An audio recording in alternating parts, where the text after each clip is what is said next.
Welcome back to my cave once again, humans. Today we're playing a mobile game called Unhappy Raccoon. And I just have to say this right now, if there is any game that screams, this was made by furries, it's this one. Because this game screams, it was made by furries. And you know what? That's a good thing, because I'd love to see more furry game makers out there. Or at least, I'd love to see more games give a nod to furries. I mean, I hear all this talk about we're a minority, we're too small to worry about and whatnot, and yet I see tons of furries everywhere. We're not that small of a minority. And not surprising, but most of the people I've noticed in the chat room have been furries. Yeah, like I said, this game screams it was made by furries. But like I said, that's not a bad thing. And before we get into the game, I want to show off some of the characters. First, we have Kitana, the leopard girl. And I'm just going to say this right now, you're going to notice a trend with these characters. These characters are really just begging for foot fetish artwork. In fact, someone's already gotten to Kitana. But at the same time, it shows a lot of bravery from the developers. They possibly do not care if they get a lot of kink art. And I have to be honest, she's a pretty cute character. I personally am not much for furry waifus, but she's kinda cute, I guess. Next we have Douglas. He's probably the most unique looking character in the game, and he is absolutely adorable. A little wide, a little derpy, but the caveat is that his paws are the least likely to get used for kink art. Next we have Carlotta, the bunny girl, because what's a furry game without a bunny character? They're like one of the iconic furry animals. One of the more common ones, but it still kind of surprises me how they can keep making bunny characters look different. I can tell her apart from Rayton, or Ninjin, or Kaze, or Cream the Rabbit, or whatever famous rabbit character you can think of. Bugs Bunny, Roger, Oswald, you name it. But debatably even more iconic than bunnies are wolves. And here we got Canis the Wolf. He's the sword wielder of the group, and once again, yeah.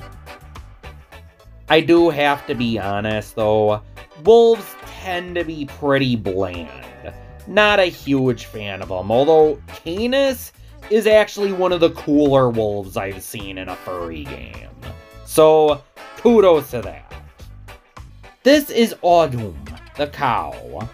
She's the character I'm going to be playing as in this video, because I gotta play as one of the two premium characters.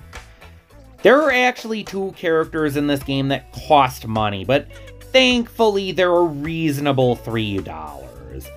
This game is early access, so I can understand.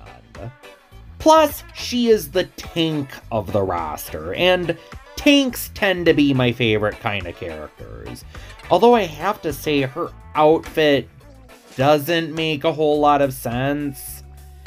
Feels like there is a few random ideas, and I'm not sure I get them. Still a cool character, though. And finally, we got Ares, the tiger. He is the other premium character, and he's pretty badass. And once again, those paws.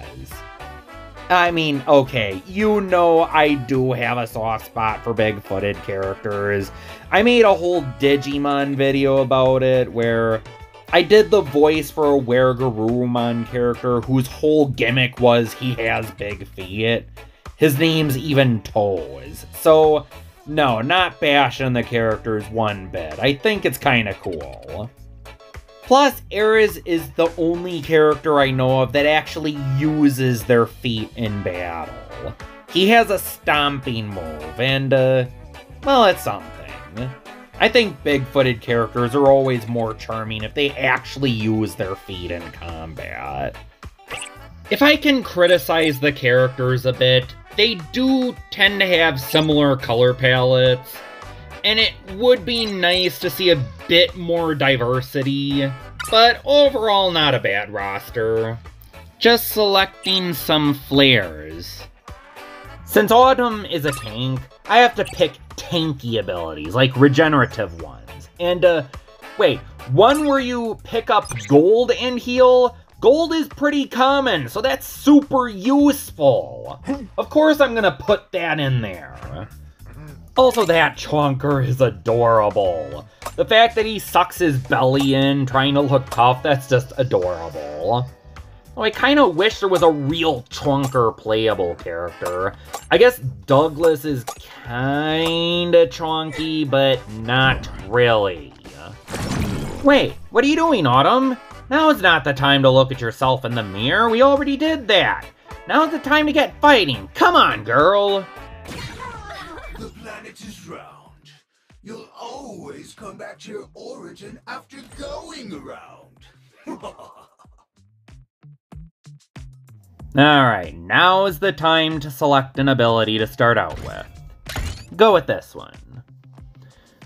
The first level's a junkyard stage. It's kinda not very well detailed. Oh my god, you are adorable! And, oh my god, he uses his belly to attack. That is just classic fat for goodness there. I adore those characters. Oh, look!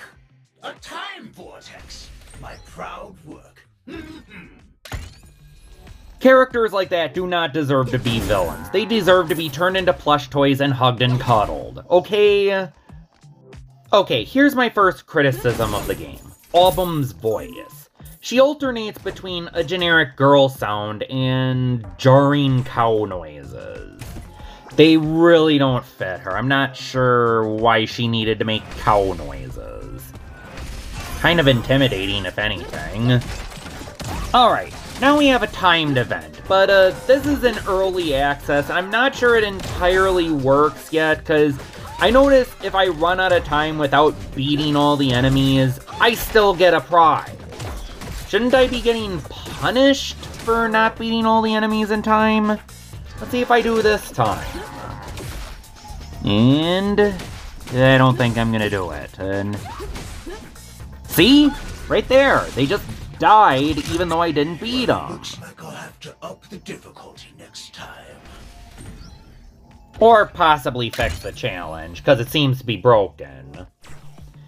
Alright. That's a secret area. The secret areas generally are not hard to find, so that's good. Of course, this isn't a randomly generated game. All the stages are predetermined. There's no random generator, but that could be seen as a good thing. Because I noticed some games do random generation wrong. I remember this one Metrovania game, or action platformer, or action RPG platformer, or whatever you call it. I know some people are offended by the term Metroidvania, but anyway, there was this game called Chasm. It was like Castlevania with randomly generated areas, and it was criticized for it. Super Epic The Entertainment Wars, a game I did a review for many years ago, also had a randomly generated game mode, only that was an alternate bonus game mode, not the main game mode.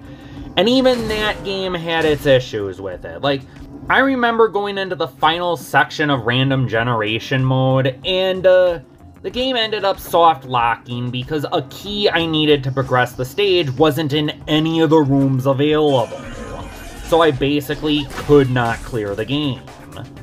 Kinda sucks, honestly. So I don't mind that they're not randomly generated. Gives you a chance to learn the layouts and whatnot, and none of that bug business. Look, a time vortex. My proud work. I guess the time vortex is supposed to be the secret area. Not all of them have special missions you need to do. This one doesn't, just a bunch of strong enemies. You know, it is a repetitive game, but it's kind of mindless, and it's kind of, I don't know, it's kind of fun taking your anger out on these guys. Sometimes it's okay to be repetitive. Sometimes you can just turn your brain off and just go to town on enemies. I don't like beating up those belly bumpers though. But anyway, let's keep moving on. I kind of like to explore the maps usually when I play a game like this. Speaking of which, there's a game I always kind of wanted to do a Baalf's games for a review on, but I never really got around it, called Genetic Mutants. I think that's what it was called. It was for the Switch, or I got it for the Switch, and I could never really get around to doing a review for that game. I have to be honest, one of the biggest flaws with Genetic Mutants is that you could not save your progress. You had to do the entire game in one shot. And it wasn't exactly a short game. It was like one of those twin stick shooters, kind of like Nuclear Throne or Blazing Beaks. Blazing Beaks being a game I actually did review and gave a pretty positive review of. And I just play Blazing Beaks, okay?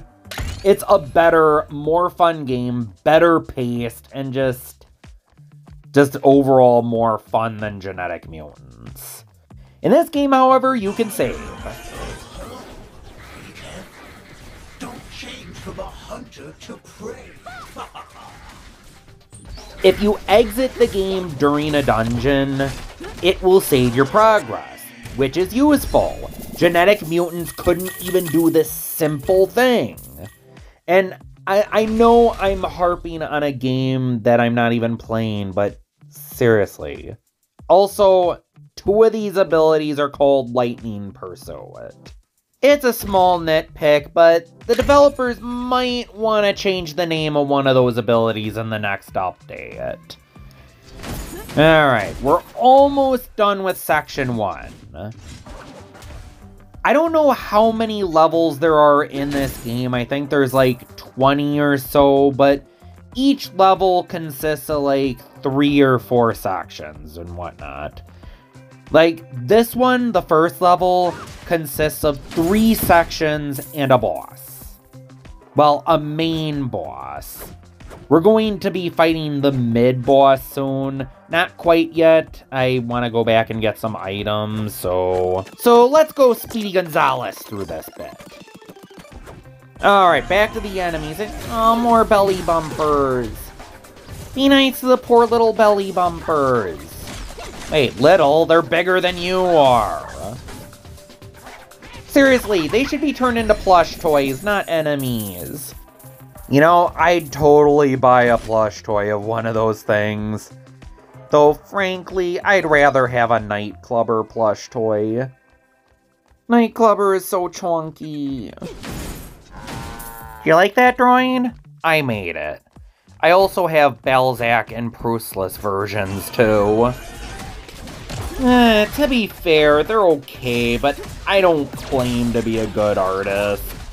Mostly when I draw, it's for fun. I usually don't care about all the technical stuff. I've been able to draw pretty well in the past. I just don't usually apply any of those skills because I normally draw for fun.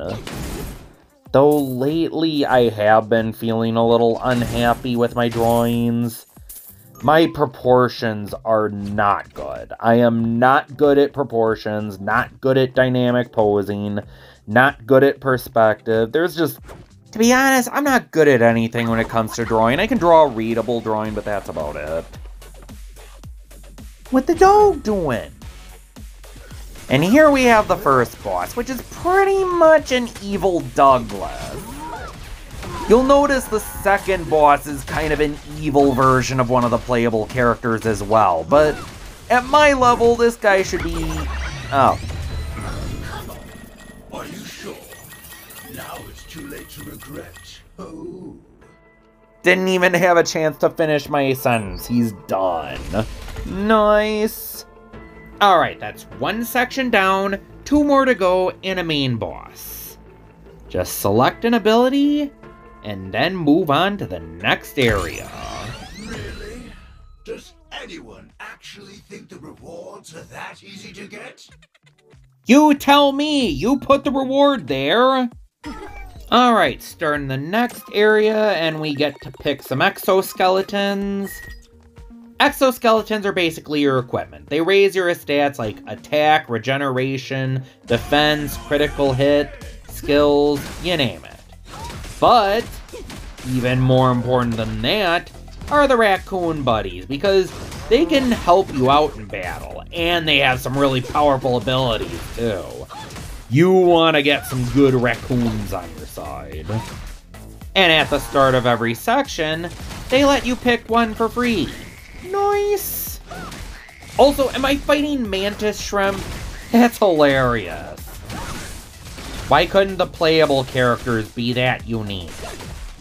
The playable characters are actually pretty standard for furries. A time vortex, my proud work. He said that 3 times in a row when there's a secret area to find. And the secret areas really aren't that secret. They're pretty obvious. They don't show up on the map, but they don't need to. They're not that hidden. Oh, look at the little belly bumpers. Looks like they changed profession to swimmers now. They also have different attacks this time around. They don't bump their bellies anymore. Now they just try and drop on you. But to be fair, that's still fat for goodness, because it's a display of size presence. Especially if they quake the ground as they land. It's all about size presence when it comes to fat furs. It's all about filling up as much area as you can. And I still feel bad having to beat them up. Poor little chunky guys. Well, it looks like I'll have to up the difficulty next time. I have to admit, the presentation is a little try-hardy, but it's kind of amusing. I kind of like it. But anyway, I did kind of want to talk about the game's content. I mentioned that there's multiple different levels and whatnot, but as of right now, from what I can tell, they're all kind of the same. This is early access, and I really hope they do add different levels, but like, once you beat the game for the first time, you unlock nebulas. And as far as I know, the only thing that really changes is the enemies get harder. I'm not even sure about that, but to be honest, they might have wanted to wait a little bit and add more diverse levels before putting it in early access, maybe. Then again, there's a lot of promise to this game. The combat's decent. I mean, all you have to do is hold the button down. You don't have to keep mashing the button, which is good. The game has a chat room and you can yuck it up with your furry friends. That's pretty cool. I was talking to someone recently. And once again, the game saves your progress if you exit the game or you encounter a glitch like the game freezing up. And I noticed in the recent update,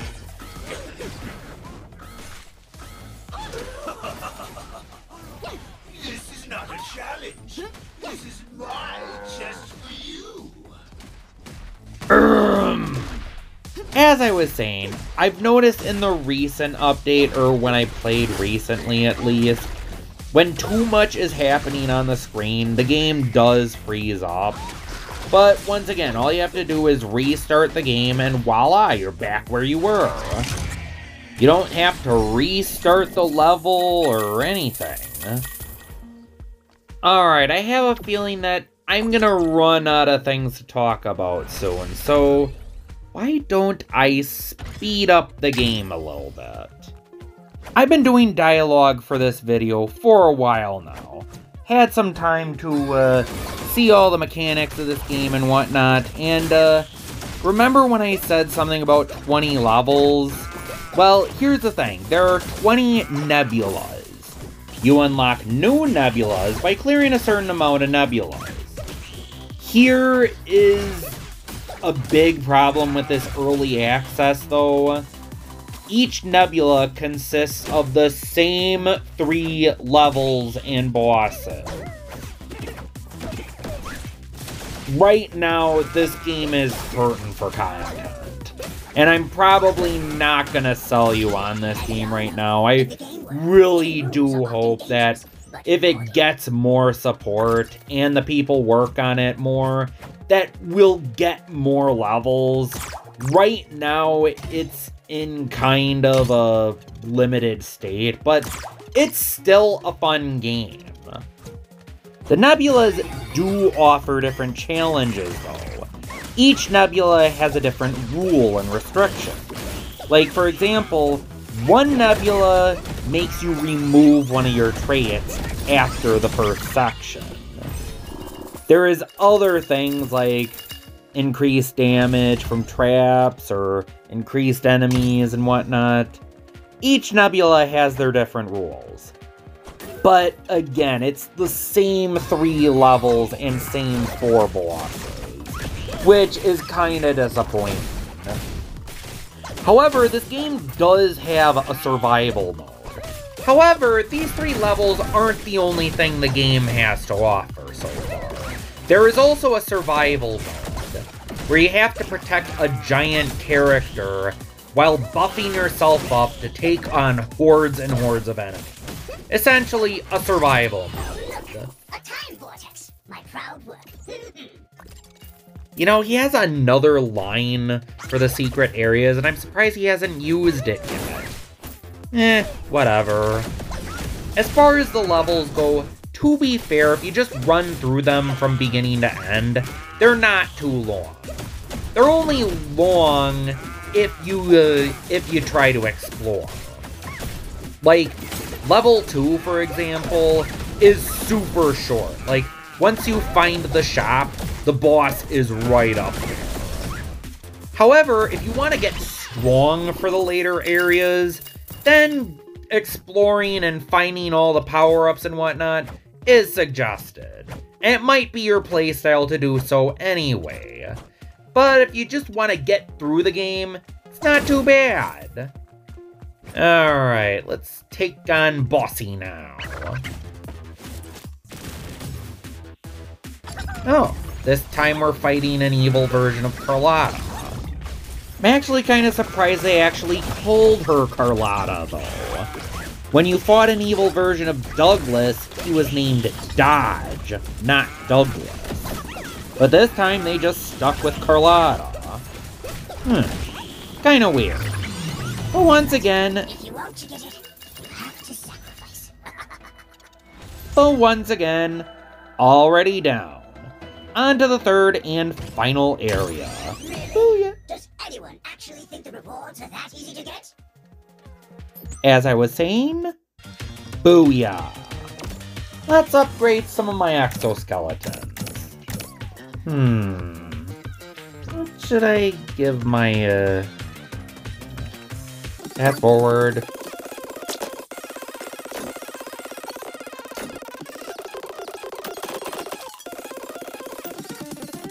Alright, back in the game. Honestly, I really do want to see these guys put the effort into making this game even better. I already bought the 2 DLC characters, and I might buy some of the weapons. They're $2 each. Kinda stupid, but I understand trying to make a living. I'm not as hard on microtransactions as some people are. It depends on the prices. Like, I don't necessarily mind the prices of the characters or even the weapons, but the character skins being like $10, not sure I really support that. That seems a bit overpriced in my opinion. It also depends on what microtransaction. Like, I do admit, pay to win is bullcrap. I do not support pay to win. And I'm also a little harder on big companies that could afford to make things more convenient. Like, in Brawlhalla. You'd think $9 or $10 for a character skin is bad, oh boy. In Brawlhalla, it's even worse. It just, no. And you have to spend money on mammoth coins, and then you use the mammoth coins to buy the skins. And why is there no way of obtaining mammoth coins without having to buy them? That is the only way to get mammoth coins. You have to buy them. You can also buy the season pass. Looks like I'll have to up the difficulty next time. But once again, you have to spend money to get them. And this is a company that can afford things like The Walking Dead, the WWE, Teenage Mutant Ninja Turtles, Shovel Knight, Rayman, Kung Fu Panda, all those. Anything I'm missing? Like, did I say The Walking Dead? Hellboy, they can afford Hellboy. Just, no. This company is obviously rich enough that they can afford to make it even possible to get mammoth coins. Maybe not easy, but possible. And I know what you're gonna say, but all the mammoth coins do is buy cosmetics, so what? Still, just, no. There should be a way to get mammoth coins without having to buy them. Just, ugh. You couldn't even allow people to earn them in the free pass. That's right, the season pass, there's a free version, and that doesn't cough up a single mammoth coin. There is no way of getting mammoth coins without spending money, and I think that is horse crap. But once again, I'm ranting about a game that has nothing to do with Unhappy Raccoon. Hey, it could be worse. I could be going on one of those rants again. Boy. And speaking of which, I'm just sick of being ridiculed for those opinions, but I'm not gonna get into it. I'm just sick of I can't even have an opinion anymore. Just anytime I state my opinions on media anywhere, people feel the need to make fun of me, and you wonder why I am so. We all know, in the game world, hidden rooms are I don't even know what the word is. I don't even know what the word is. But again, I do not want to go down that path here, so let's move on. Maybe I should go back and give Genetic Mutants, or whatever it's called, a proper review. Because, I don't know, my Baalf Games fur reviews tend to be positive. I'm a little easier on games with talking animals in them. Or at least anthropomorphic animals. I mean, Lumberjack doesn't really talk. And I'm playing Tunic right now, and the fox in that game doesn't talk, and I might do a Let's Play on Tunic soon. My first impression on the game are, it seems like one of those where the heck do I go kind of games, but apparently there's some detailed maps I'm overlooking, but I did record the first stage, and I might make a Let's Play out of it, just like I did with Fist. That game's gonna have a lot of fond memories for me. But, honestly, I don't have very many bad reviews when it comes to Baalf's games for a review. The only really bad review I gave was for Pariso Island, and also Chocobo GP, sort of. Then again, I called Chocobo GP an okay game, just inferior to other games in its brand, plus it's a $50 game with microtransactions. No. You know what? There's a lot of crap I'm not gonna take from Brawlhalla, and I'm not gonna take crap from that, okay? You make a $50 game, and you probably shouldn't add microtransactions to it. It's not a game breaker for me like it is for some people.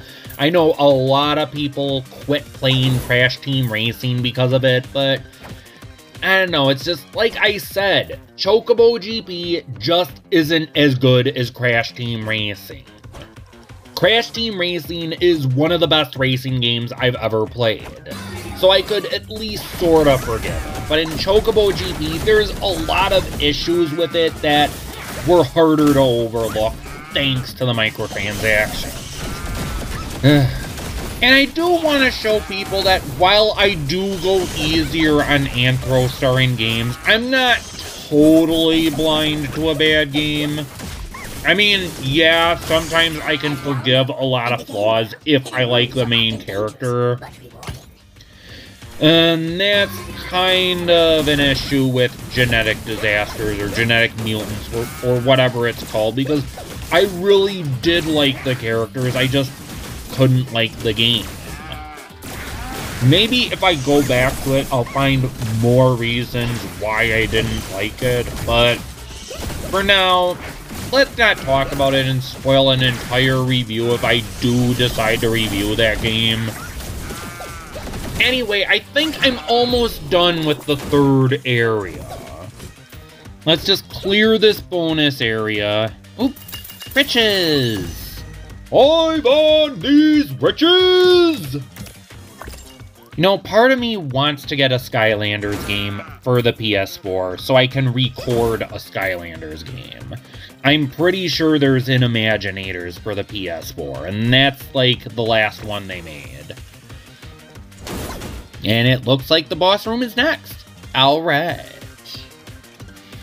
Alright, just let's get rid of these things. I want the money or whatever's in them. And let me guess, the boss is another edit of a character, right? Oh, no! This is actually a different character. Who are you? Well, whatever the case, you're going down, Bun Bun. It's another bunny. You know, like Carlotta. Maybe it's a potential new playable character. I noticed that when I go to select the weapons for a character, there is a dead space between Eris and the right arrow. That tells me that they plan at least one more character. Look at how excited you are. Don't worry. There are more fun things to come.